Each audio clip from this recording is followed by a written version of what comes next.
고린도전서 15장 12절에서 19절입니다. 그리스도께서 죽은 자 가운데서 다시 살아나셨다 전파되었거늘 너희 중에서 어떤 사람들은 어찌하여 죽은 자 가운데에서 부활이 없다 하느냐. 만일 죽은 자의 부활이 없으면 그리스도도 다시 살아나지 못하셨으리라. 그리스도께서 만일 다시 살아나지 못하셨으면 우리가 전파하는 것도 헛것이요 또 너희 믿음도 헛것이며 또 우리가 하나님의 거짓 증인으로 발견되리니 우리가 하나님이 그리스도를 다시 살리셨다고 증언하였음이라. 만일 죽은 자가 다시 살아나는 일이 없으면 하나님이 그리스도를 다시 살리지 아니하셨으리라. 만일 죽은 자가 다시 살아나는 일이 없으면 그리스도도 다시 살아나신 일이 없었을 터이요. 그리스도께서 다시 살아나신 일이 없으면 너희의 믿음도 헛되고 너희가 여전히 죄 가운데 있을 것이요. 또한 그리스도 안에서 잠자는 자도 망하였으리니 만일 그리스도 안에서 우리가 바라는 것이 다만 이 세상의 삶뿐이면 모든 사람 가운데 우리가 더욱 불쌍한 자이리라. 오늘 바울은 죽음과 부활에 대해서 가르치고 계십니다. 오늘 본문에 보니까 만일이라는 단어가 반복해서 나옵니다. if, 만일 죽은 자의 부활이 없으면 그리스도도 다시 살아나지 못하셨으리라 라고 하고 있습니다. 죽은 자의 부활이 없으면 죽은 자의 부활이 없다라고 주장했던 사람들이 있었죠. 예수님과 자주 부딪혔던 사두개인들입니다. 그들은 부활이 없다, 사후세계는 없다라는 것을 주장했던 사람들입니다. 그래서 마태복음 22장에 보면 사두개인들이 와서 예수님을 시험하지 않습니까? 한 사람이 이 아내와 결혼했는데 후손을 두지 않고 죽었습니다. 그러면은 유대법에 의하면은 그 형제가 그 아내와 결혼해야 되는데 그렇게 결혼해서 7 형제가 다 죽었습니다. 그럼 부활의 때 이 여인은 누구의 아내가 되겠습니까? 라고 물었습니다. 물론 말도 안 되는 이야기죠. 부활이 없다라고 주장하려고 하다 보니까 그런 엉뚱한 질문을 던지게 된 겁니다. 그런데 바울은 뭐라고 하느냐? 그리스도의 부활이 있다 없다? 있다라고 하시는 거예요. 왜? 죽은 자의 부활은 있는 것이기 때문에. 그런데 여러분, 여기서 우리가 오해하는 것이 한 가지가 있습니다. 죽은 자의 부활이 없으면 그리스도도 다시 살아나지 못했을 거다라고 하니까 부활이라는 것이 전제 조건이 되어서 예수님께서 살아나셨다라고 생각하기 쉬울 것 같은데 그건 아닙니다. 부활이라는 것을 전제 조건으로 두고 예수님께서 부활하신 것을 그 결과로 두는 게 아니라 이 부활이라는 것 자체가 죽은 자가 살아난다는 것 자체가 불가능한 것이 아니다라고 하시는 거예요. 하나님께 있어서는 모든 것이 가능하다라는 것을 먼저 선포하고 계십니다. 그래서 그 말씀 속에서 나온 유명한 말씀이 뭐냐? 그게 바로 20절 말씀이죠. 그리스도께서 죽은 자 가운데서 다시 살아나사 잠자는 자들의 첫 열매가 되셨다. 잠자던 자들의 첫 열매가 되셨다. 첫 열매가 되셨다라고 하는 것은 최초라는 것은 아닙니다. 최초라고 한다면은 나사로는 어떻게 된 겁니까? 예수님의 사역 가운데 죽은 자를 살리신 그 일은 우리가 어떻게 이해를 해야 됩니까? 첫 열매라는 것은 예수님께서 처음이다라는 것은 아닙니다. 다만 그럼으로써 예수님께서 우리에게 소망을 주셨다라고 하는 것이지요.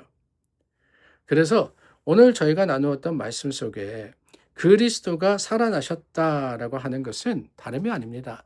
우리에게 이제는 소망이 있다라고 하시는 것을 강조하시는 거예요. 부활이 없으면 우리가 믿음도 헛된 게 되고 그리고 죄 가운데 있고 잠자던 자도 다 망했다. 잠자는 자라는 것은 죽은 자를 이야기합니다. 예수 그리스도를 믿고 죽은 자들 어떤 소망을 가지고 있습니까? 부활의 소망을 가지고 있지 않습니까? 언젠가 우리가 다시 살 것이다. 영원한 나라의 생명을 누릴 것이다. 라는 것을 소망하면서 주님의 시간에 잠이 드는데 죽는데 예수님의 부활이 거짓이었다면 그것이 헛된 것이었다면은 이 죽음도 그게 끝이니까 그러면 그게 사망한 거 아닙니까? 죽어서 망한 거 아니겠어요? 허나 바울의 고백은 그게 아닙니다.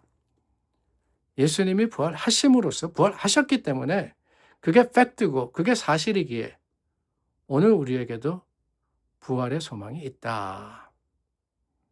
예수님이 부활하신 그 자체만으로는 아닙니다. 이미 부활은 있기 때문에 하나님이 뜻하시면은 그 전에 예수님 오시기 전에도 부활의 사역은 일어날 수 있습니다. 허나 하나님의 주시는 예수 그리스도를 통한 부활의 그 놀라운 능력은 20절 말씀 첫 열매라고 하셨는데 그럼으로써 우리가 소망을 가지게 되었다라고 하는 거예요. 하나님이 죽은 자도 살리실 수 있는 능력이 있지만 하나님께서 아무나 별 의미 없이 죽은 자를 살리시겠습니까? 근데 하나님께서 이제는 우리에게 영원한 생명, 부활을 주실 분명한 이유가 생기신 겁니다. 하나님께 있는 거예요. 그 이유가 뭐냐? 그게 바로 예수 그리스도입니다. 예수님으로 말미암아 이제 우리는 부활의 소망을 가지게 되었고 그것이 우리에게 주어진 약속으로서 분명하고도 확실한 하나님의 말씀이 된 겁니다. 그래서 베드로전서 1장 3절 말씀에 보니까 예수님이 부활하심으로 말미암아 우리를 거듭나게 하사 산 소망이 있게 하셨다라고 했습니다. 여러분 이런 소망 가지고 계십니까? 무슨 소망이냐? 우리가 하루하루를 살아가면서 우리가 가지고 있는 소망, 뭔가 대단한 것을 이루고 뭔가를 많이 가지고 내가 높은 자리에 오르고 그런 소망 가지고 살아가시는 것은 아니지요. 우리가 가지는 소망은 뭡니까? 다름이 아닙니다. 영원한 생명의 소망입니다. 예수님께서 부활하심으로 말미암아 우리도 이제는 죽음이 아니라 생명으로 옮기웠다는 그 소망이 저와 여러분들에게 있는 거예요. 이것은 세상의 그 어느 것보다 그 무엇보다도 더 놀랍고 더 아름다운 겁니다. 이런 소망 가진 자이기 때문에 세상이 우리를 넘어뜨리지 못하는 거예요. 죽음마저도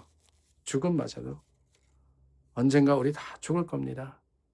그날이 이르기 전에 주님 다시 오시면 좋겠어요. 그러나 그렇지 않다 할지라도 우리는 죽음을 두려워하거나 염려하거나 걱정할 필요가 없습니다. 왜요?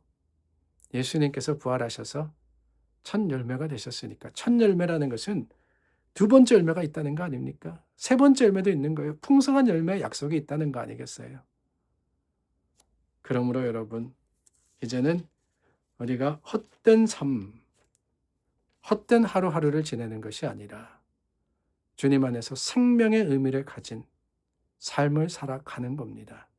죽음마저도, 그 죽음마저도 의미 없고 공허한 것이 아니라 이제는 생명의 분명한 증거가 되기 때문에 오늘 믿음으로 용기 있게 나아가는 우리 모두가 될 수 있기를 바랍니다. 기도하겠습니다.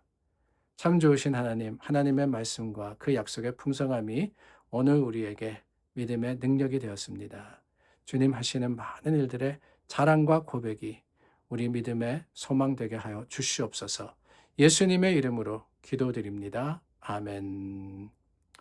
하나님의 풍성한 능력이 여러분들의 삶의 현장에 함께 하시기를 우리 주님의 이름으로 축원합니다.